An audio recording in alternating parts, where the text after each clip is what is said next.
Testicular cancer is one of the most common cancers found in young men. While the majority of those affected are cured, unfortunately, a small portion don't survive the disease, sadly leaving their family and friends behind. People like Tom.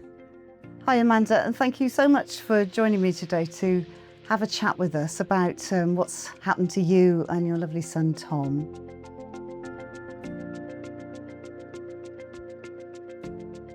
We lost Tom very quickly. He was very poorly when we found out how ill he was.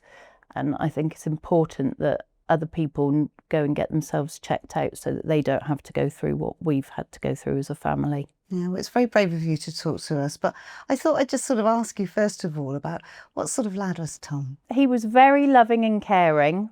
He was also a complete pain in my bottom. We didn't always get along. He was just a normal boy who enjoyed being a boy.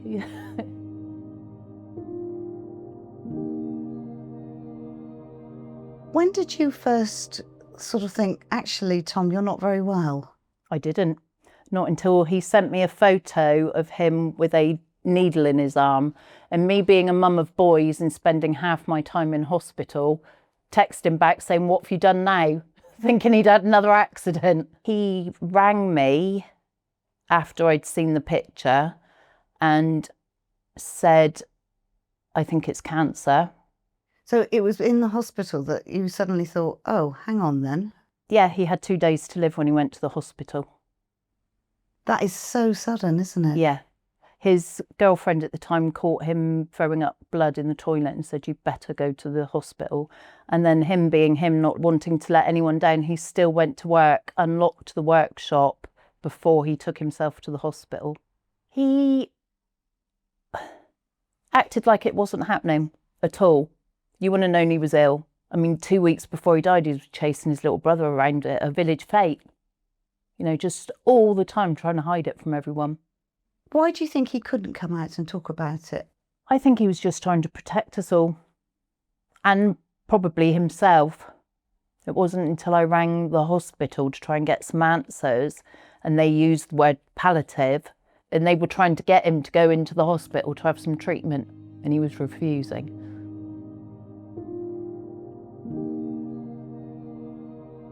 How do you, as a family, process this? Yeah, I don't think we have. Not really. I think we're all just getting on with life. I don't think we've come to terms with Tom going, but yeah, we're getting on with life. But I'm guessing what you want people to know is that this can happen. It can happen, and I think it could probably be avoided as well. You know, if he'd gone to the doctors when he was feeling poorly and not leaving it so long and having to be pushed, and he was ignoring the phone calls. So they'd got through to me and I had to ring Tom and say, "Look, you need to go into hospital." And he actually looked up and said, "Well, I'm busy this morning. I'll go in this afternoon."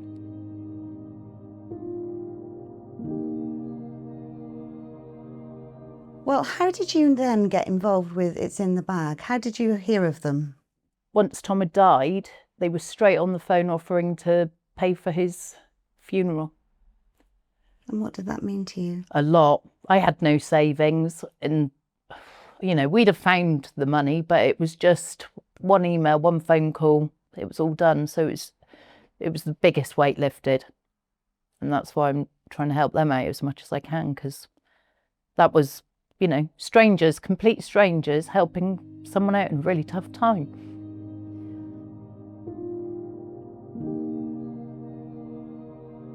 What do you hope you'll achieve by talking like this about this awful death? Yeah. One is to keep Tom's memory going, because that's my biggest fear. He'll be forgotten. And awareness.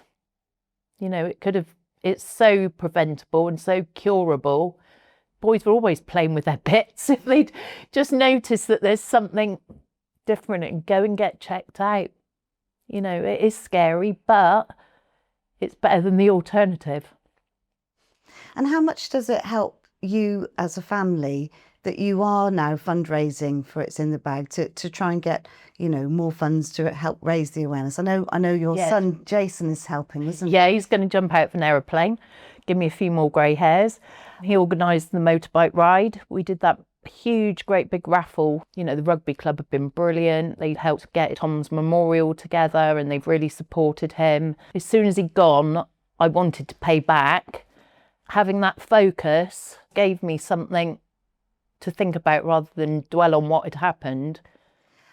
And if you could give any advice to any families, and in fact young men themselves, or, you know, men in general, what would it be? Don't be too brave. There's always someone that will listen.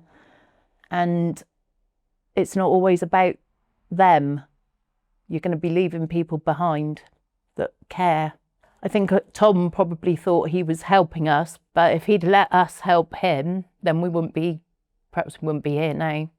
The sad thing about it is that if it's caught early, What is it, What- 96%? it's really high percentage, isn't it? Yeah, really high. So it's, you know, it's not a death sentence. It's in the Bag, you know, are so grateful to you. They're such an important part of your life now. They are. To me, it was a group of strangers offering to pay for my son's funeral. It'll be important forever, I'm sure. Thank you so much for sharing your tale with us. Honestly, it's really, really wonderful that you are happy to do that, and your support means the world to us. It really does. You know, what goes around comes round, isn't it? Just trying to pay it back, really. If you or anyone you know is affected by any of the issues raised in this video, please reach out to us for support. It's in the Bag. Support, awareness, survival.